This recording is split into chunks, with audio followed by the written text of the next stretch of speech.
ግብረ ሐዋርያት ምዕራፍ 25 ጳውሎስ ናብ ቄሳር ይግባይ ከም ዝበለ ቁጥሪ 1 ፊስጦስ ነታ ሽመት ምስ ሓዛ ድሕሪ 3 መዓልቲ ካብ ቄሳርያ ናብ ኢየሩሳሌም ደየበ ሊቃውንቲ ካህናትን ሽማት አይሁድን ካን ጳውሎስ ነገር አለዓሉሉ ኣብ መገዲ አድብዮም ቀትሎ ደልዮም ናብ ኢየሩሳሌም ከደይበሎም ሞጎስ ለመንዎ ፊስጦስ ከኣ ጳውሎስ ኣብ ቄሳርያ ይሕሎ ከም ዘሎ ንሱ ድማ ቀልጢፉ ናብኣ ንምውራድ ከም ዝሓሰበ መለሰሎም እምባርሲ ካብኻትኩም እቶም ከኣልቲ ዘለው ምሳይ ይውረዱ እሞ ኣብቲ ሰብኣይ እቲ በደል እንተሎ ይኽሰስዎ በሎም ቁጥሪ 7 ምሳታቶም ኣስታት 8 ወይስ 10 መዓልቲ ምስ ገበረ ከዓ ናብ ቄሳርያ ወረደ ንጽባሕይቱን ኣብ መንበር ፍርዲ ተቐሚጡ ንጳውሎስ ከምጽዋ ኣዘዘ ጳውሎስ ምስ መጸ ከዓ እቶም ካብ ኢየሩሳሌም ዝወረዱ አይሁድ ከቢቦሞ ደው በሉ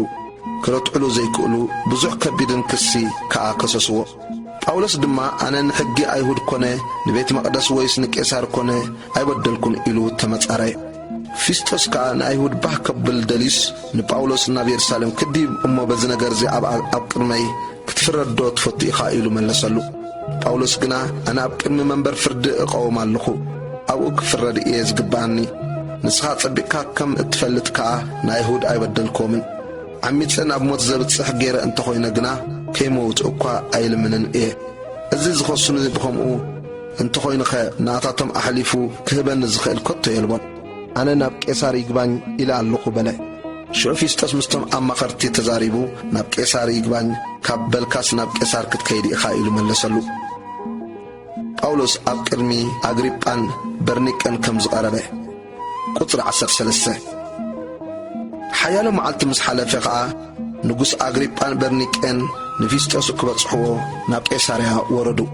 ኣብኣ ብዙሕ መዓልቲ ምስ ገበሩ ከዓ ፊስጦስ ነቲ ንጉስ ናይ ጳውሎስ ነገር ከምዚ ኢሉ ኣዘንተወሉ ፊልከስ ብእስሩ ዝሓደጎ ሰብኣይ ኣብዚ ኣሎ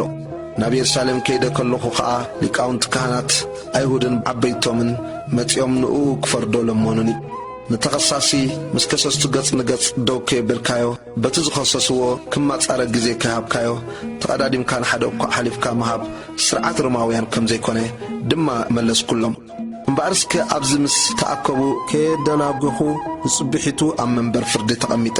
ነቲ ሰብኣይ ከም ጽዋ ኣዘዝኩ